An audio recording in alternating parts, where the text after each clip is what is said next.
So it started with this tweet. Riggers, if I'm paying you to rig my model, that file should also go to me. I paid for it. It is my model. Like, what is this industry? I paid thousands of dollars to not own the file of my own rigged model. Comparing art to a rigging live 2D model is crazy. It's nowhere near the same. Yes, it's drawn, but art doesn't change. Models change all the time. You got new outfit, new arm poses, new expression, everything. It's crazy to me that riggers don't see this. That sparked a very big discussion with people kind of going back and forth on it. TBH, I briefly mentioned it not long ago because I did ask for my riggers file after I noticed there was some mistakes with my model, and I was shocked to learn that it would cost me 100% of the original price. Like, I paid like $1,000 plus, and I was expected to pay another 1,000 more. I was like, there's no way. There's a lot to say about this.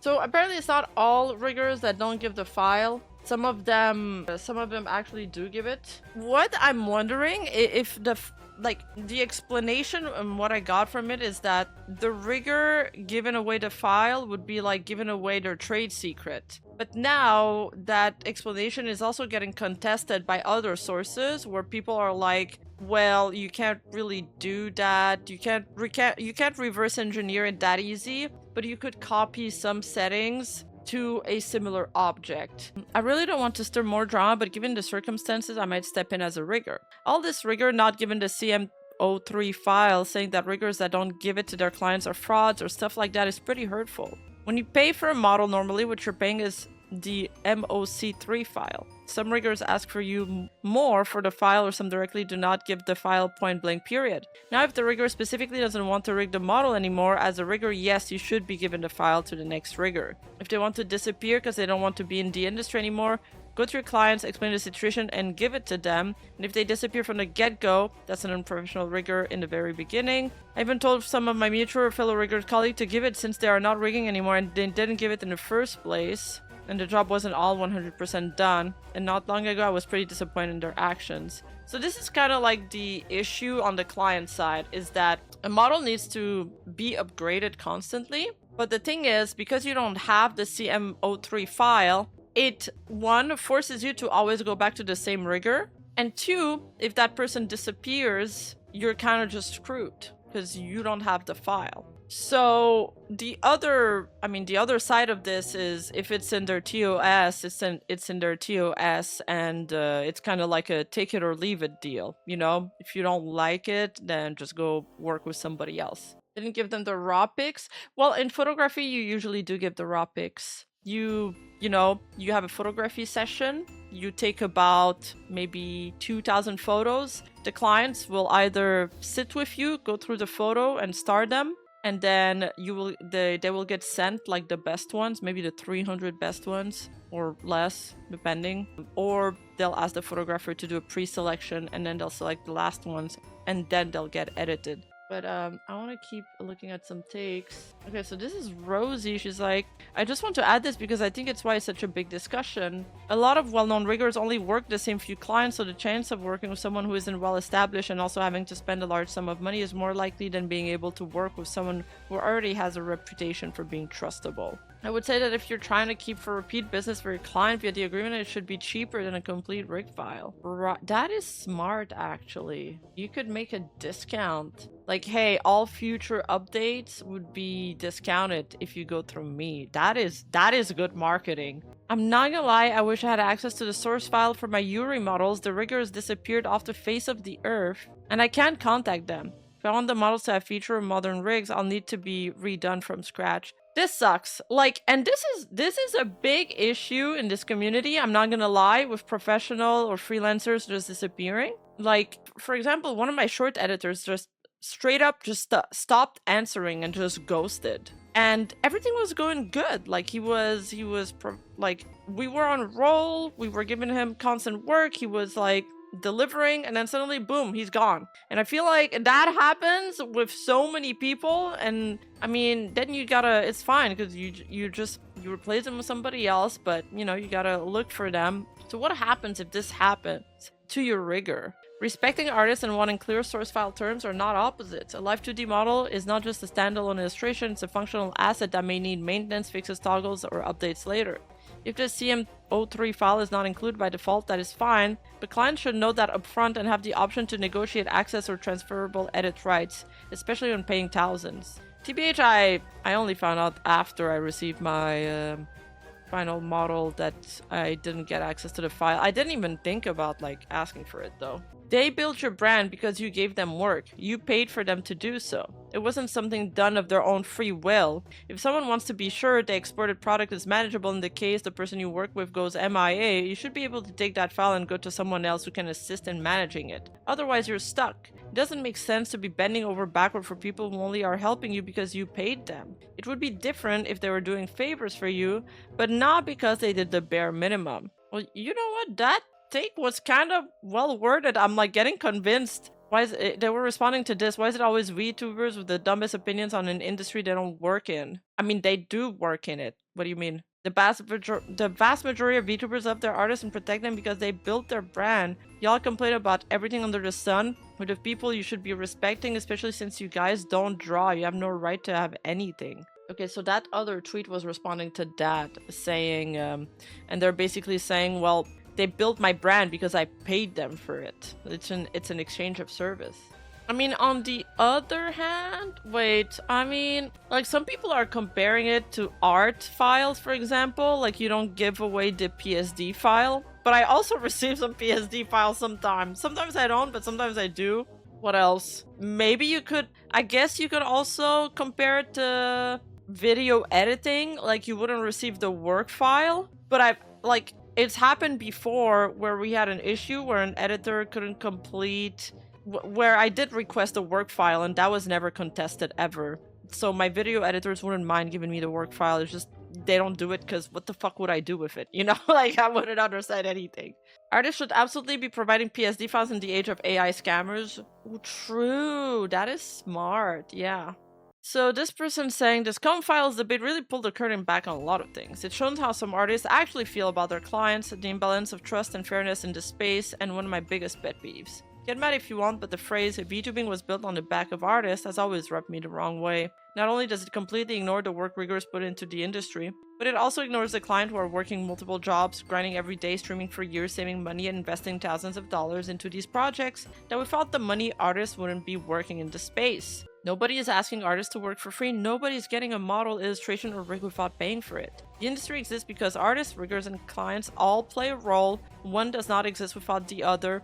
You know what? I agree with that statement. It all works together. You can't take away one element and pretend that the industry is going to work like it. The reason why the prices are so high is because there's a demand for it and because people are willing to pay for it. That money's got to come out of somewhere. It's not going to materialize out of thin air. Somebody's working for it. I want to know, like, from the technical point of view, what does it do? The other thing, okay, that I thought about is that, let's say I have a friend who's willing to do some tweaks on my model for free because she's a rigger, for example. But I don't have access to the file, so I can't. So I can't give it to her to make me the upgrades for free, so I'm forced to go back to my rigger and pay for his update. And by the way, he's not available right now, so I gotta be on a waiting list. So it's I think I'm leaning towards I wish they would give me the file, but it's gotta be somehow explicitly stated that you're only using it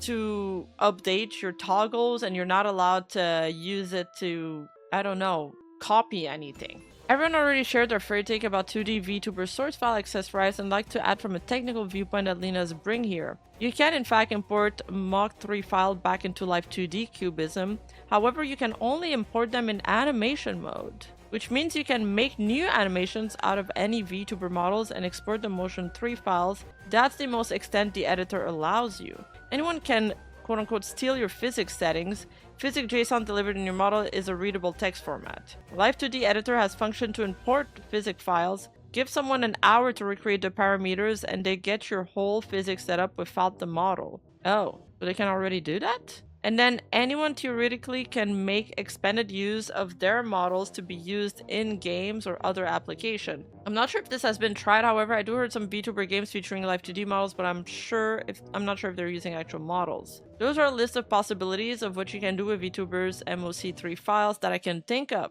Now, what if a live 2D editor allows us to import Mach 3 files to editor? Say that the former's parameters and meshes can be imported but read only. Only modifications they allow is either opacity, screen blending, or removing the object. Mach 3 has no PSD info attached, but you can regenerate atlas from imported meshes. Any people can add new PSD on top of those and rig them just like they normally would with a Mach 3 as a base rig.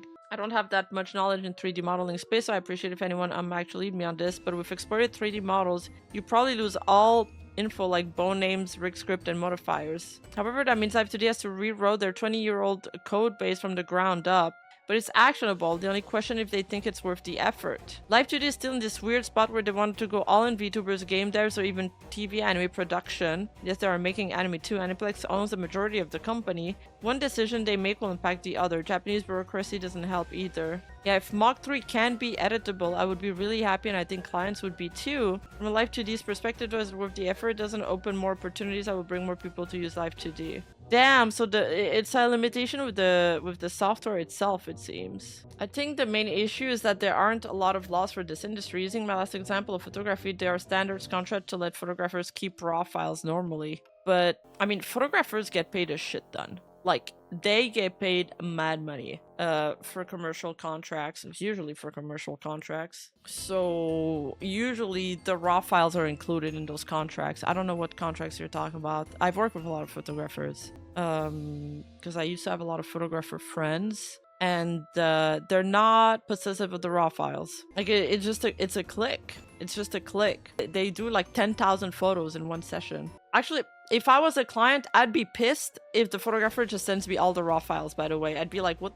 You are overwhelming me with options right now. Just pick the best ones. There's a balance. Full file delivery should be part of the original conversation and agreement and a higher price to the consumer. If an artist that wants to protect their IP, etc., that should be part of the contract with the client. Music industry does really cover their asses, yeah. A lot of people aren't appreciating how weird and abnormal the Live 2D situation is. I make music. When I do comms, a client can ask for stems, which allows them to remix or remaster the song part by part. I don't need to send them my project files and plugins. When you commission model art, you don't get the raw working PSD file, the artist brushes, or their editor setting, but you get a clean-cut PSD file that can be rigged but also built upon from adjustment and additions. When you commission a 3D model, you may or may not get a raw .blend file, but whatever final model file can usually be re-imported for adjustment or changes and additions, and different models can be merged together into one. If you write some software for someone, you can build an API or deliver libraries that can be further incorporated into software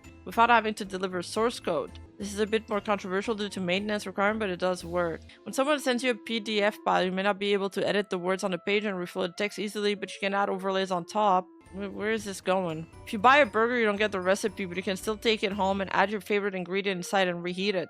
True, I do add pickles usually. You can buy a Coke, you don't get the secret recipe. Yeah, I think riggers just don't want to give this file because it's like it's their craft secret. Live2D is the only creative ecosystem where artists' only option are either sharing their entire raw working project file or a black box Mach 3 that cannot be touched by anyone ever again. That is not normal. This is an artificial situation caused by Live2D being closed. Oh, I see. None of this had anything to do with artists' rights or what is polite or allowed by contract between the artist and the user. Those are all tangential. The problem is there are a lack of options at all, and this is Live2D's fault. Oh, I see.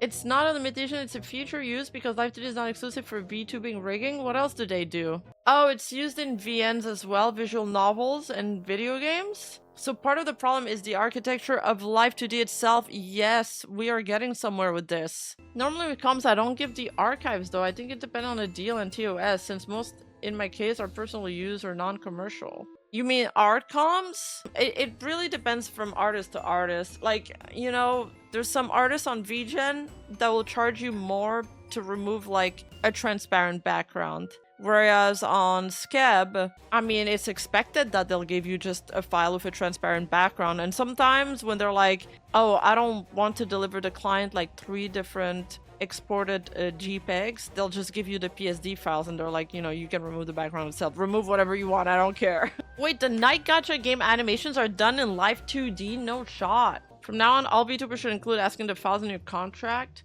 No one's really doing a contract. It's like an oral agreement or an email most of the time. I know people are like, you should do this contract, and every day that they're late, you take away money. But who's gonna enforce that contract? You know? The only VTubers that it's worth for them to do a contract with their artist, well, first of all, they need the artist to be in the same country as them, but it need to be like one of those large indie VTubers like Iron Mouse or somebody like that, you know, Kason. Somebody that makes a lot of money. You know, Saba's model is probably copyrighted and all of that. Yeah, an email can be used as a contract expectation, but then again, you gonna bring them to court? The amount of entitled people commenting on this to justify their actions baffle me. Personally, I think that everyone should take from this post that the majority of customers have no idea about your technology or words, and you should properly disclose it and make it clear what it means. Art comms, I also tend to give more than paid. Well, that's a good way to get commissioned again. Am I late? You need a lawyer in the same country to enforce anything. Exactly. Yeah, exactly. The majority of riggers also do not properly disclose that they don't give out the editable file. That's true because apparently, and I didn't know this, it was just like, you're just supposed to know about that, but I didn't know. The amount of tech work I had to go through to educate myself after being burned by my first rigger was overwhelming. My first rigger was unable to edit my model for updates. I had to completely give up the model. I was told to go find someone else for what I want done, but they wouldn't sell the file, so what they told me was, go pay 2k plus again if you want to update your model. It felt terrible as a client to be told that. This is me paraphrasing, they didn't say it rudely, but that was the message. Oh, and this was after waiting over 8 months and receiving a broken model after the update. My time will never be properly compensated for this. My second rigger had a 5-year plus history in the industry. Worked with corpos, part of several studios, reliable, right? She vanished, took thousands from her clients and studio, left people and projects behind. She was also one of the riggers refusing to sell the file. She said if she ever stops rigging, she'd give the files to the client. She didn't do that, of course. What? She just took the money and logged off. The cost of legally pursuing her is too big, with no guarantee to get anything back, so she got away with doing this. My own rig cost was about 5k. I was fortunate that she ran away before my project started, so I avoided having to deal with the bank on top. But again, months of waiting and planning, having to find someone else, not to mention the broken trust. I personally turned to 3D because the industry standard is it to rip off the client, take them hostage, and act as a paranoid person.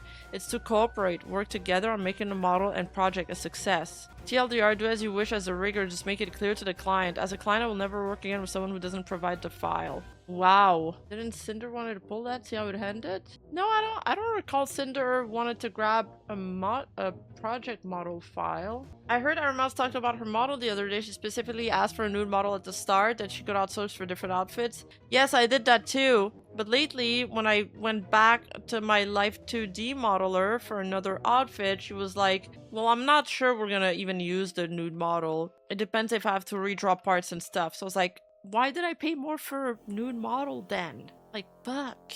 And then I think, regardless, they'd have to re-rig everything. Because my nude model is like flat. It's not rigged. With the discourse on rig file to my clients in particular, I might be worried is how I handle it. Per my TOS, I'll not provide a CMO3 file. That being said, if you need an upgrade add-on that I'm unavailable for, I have a list of rig friends that I trust to not abuse my files and provide good work of similar quality that will provide you and connect you with. However, they are not allowed to then provide the file to another rigger. That could be one way to do it. In absolutely no world would people give the rigging file just because you paid thousands. It takes days to rig your model. At the back end, it's just not for you anyway. It's like saying, hey, you want to steal my process and steal any trade secrets, or even get the PSD of illustration or the paintbrush of the artist's painting. Guys, we can use our brains for a second and think about it. Sure, if you want it, ask the artist, some are willing, especially if they have left the industry, so you can send it to someone else. However, most riggers will not even touch someone else's file, as everyone's process isn't the same, and they would have to most likely start from scratch anyway. Yeah, I saw that, Kibu. I saw that one tweet, but they deleted it, where they charge the client for storage. That's crazy. Like, yo, pay for my Google Drive storage as a fee. And then some of the riggers were like, what the fuck, you shouldn't do that. Yeah, That's crazy. Wait, my rigger friend responded to me. So the CM03 file is basically the work file of the model that has all the structure that makes the model move. It's much more heavy than the final model and can be opened only in Live2D Cubase program, so it's not what you need in a final delivery anyway. It can be used, for example, for exporting again a model or using it as a base for modification. There's a lot of free CM03 files for learning, as well as paywall CM03 models to learn from, because there's a lot of various techniques and rigging styles. Personally, I give the files if asked, but it's a personal preference. Most of the times, customers don't ask for it or don't need it. Yeah, I think that's probably where most people stand. It's like you don't ask for it until you need it for something. Especially because what if I need to do a slight modification thing works only if you are a Live2D rigger yourself or you know someone that does it, because you need the Live2D program to open and modify it anyway, and unless you pay the license, you are limited to the amount of deformers and texture atlas size you can have while exporting. Oh, so even like basically if you're not already a rigger and know what the fuck you're doing, the CM03 file is practically useless for you. But what could happen is I, for example, get a rig file and then I pass it on to somebody else that knows what they're doing, and they would maybe rip off some settings. Oh, you meant keeping an artist by contract. Right.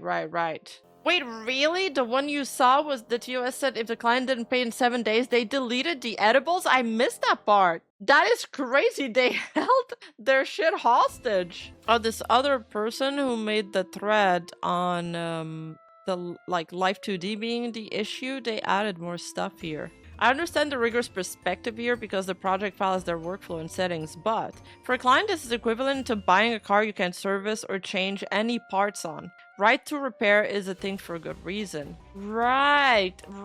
But let's say, but isn't there some car brands that you only can go to their car dealership for repairs, like a BMW? Can you like service a BMW anywhere? Yes, and Tesla? Wait, really? The bigger issue here is Live2D Mach 3 is a proprietary file format that has not had meaningful third-party tooling. It's like the only option, and you can't service your car at all, or the manufacturer gives you all their source code. It doesn't have to be like this. Yeah, it goes back to Live2D being the issue. Live2D could easily fix this by allowing Mach 3 files to be imported into a new CM03 file as a black box setup, so that you can remove, hide, art meshes, and build on the existing parameters input and physics settings, but not view change the actual parameter rigs. I think I'm with this person into blaming VTube Studio. Poj here saying, I usually provide my CM3 files, if asked, or for an extra fee, depending on the project, because I understand I won't be able to be available to adjust or add on to previous work, but that's just me.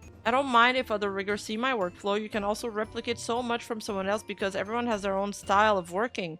90% of the time, half the work is adding to a model is deciphering someone's workflow so you can build on it. As long as I continue to be credited on the rig, I don't mind. But I think this is extremely case dependent. Some riggers are not comfortable with others building on top of their work, and that is also okay and totally within their rights. When choosing a rigger to work with, keep that in mind. Not everyone will be the right fit for you depending on your needs. Okay, I give my CM3 file to my client, but it's a very personal decision that I myself came to. Ask about it in the beginning of the process. Well, now we know at least about this. Why this is, the CM03 file is like liquid gold. As a rigging artist, given your CM03, someone can reuse plus mass reproduce your work file for other models of their own or their own commissions. Mass produce your file and profit off of your work. Take your techniques and your style. The credit will become confusing when a model that no longer looks like the original rig is credited. I mean, those are good points. Rigging is a technical art form. Most people don't know the time and personal techniques that are put into models. A lot of big name rigging artists don't show how to reproduce their style, because in rigging, style is everything and what sets you apart. Someone gets a CM03 and literally can reproduce all the rigging artist's hard work spent on, even to the point of mass selling it on a larger scale or using it for their own commissions. The rigging artist is the only one who gets hurt. You pay for a cheeseburger at a restaurant, but you don't pay to know the recipe. And this thread was interesting because they added some examples. How people reuse warps and parameters, mainly for similar objects like eyes, arms, legs. So they could reuse the parameters for these three things, or like for this example, it's like a ball on top of a ball. Last note, I think a live 2D made on a non-edit mode where it can be baked in, where you cannot remove, duplicate, or certain items, and if a base body is given that way, it would be really cool. That way the file can't be abused and can only be worked on top of it. But can they, like, how much can they see from your process is my question. From the CMO3 file, like, can they see how you got to that one movement, for example? They would only be able to copy paste it? Is that what it is? I mean, I can pretty much tell what's inside a burger when I eat it. Really?